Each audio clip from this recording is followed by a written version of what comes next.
एठी जो पहाड़ रे जो ठाकुर अछंती से कौ ठाकुर केमती कोन आपण जानिले जगार अछंती बोली? ये ठाकुर 15 वर्ष पूर्व मते अविवाहित टाइम रे स्वप्न आइतला। आज्ञा तेणु मु ठाकुर को स्वप्न देखिली आमर ये जो भक्त जाउछन जो बाटरे आज्ञा से बाटरे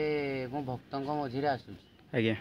ठाकुर पा आसुची किंतु ठाकुर को पाई नथि। आज्ञा तापर आसिकी यही रास्ताटा मत स्वप्न होता मु सकाळु आसी ठाकुर को खोजी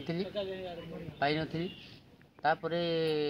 स्वप्न रहीगला सांसारिक होगली सांसारिक है भितर 4-5 वर्ष 3 वर्ष भाया 4 थर स्वप्न है पुणी बड़ बड़ विराट साप स्वप्न बोलबम स्वप्न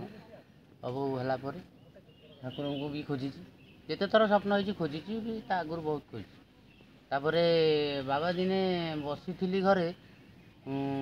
माणबसा फास्ट गुरुवार दिन ओषा दिन पलि आसिली पहाड़ को सीधा आसिली बाबा को देखिली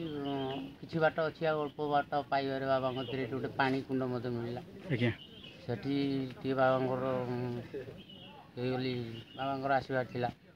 तो बाबा को आसिक डायरेक्ट पाइली एठी यही जगह धामपुर आसीगली ये गड़ी तले अनेला बेलू बाबा होती भितर मैंने अर्धचंद्र चिन्ह अच्छी मथारे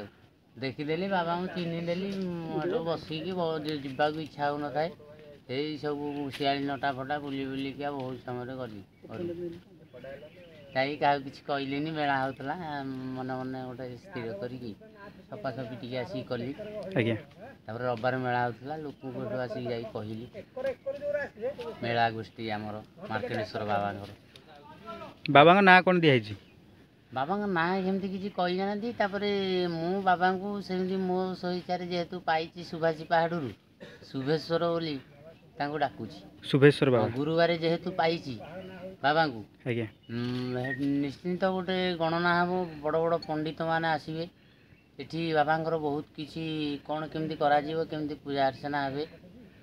आशीर्वाद से तो आविर्भाव है ना ठाकुर इच्छा जहाँ हम आम तो किसी नुह मनीष मानव। आज्ञा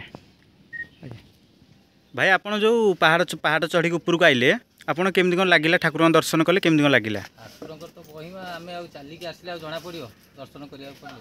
बहुत किसी जापारू पलि आसलु बाबा आमको नहीं आस मन मन चल चली पलि बाबा को ना धरी जंगल जो रास्ता आबड़ खाबड़ हाथी पुणी बाबा को ना नहीं पलि आसु। आज्ञा मु तो कह गले कटक आसी तो मत इच्छा कहीं है कहले भाई जे महादेव गोटे कौन बाहर जेहेतु महादेव को भक्त इच्छा है पलि आसलु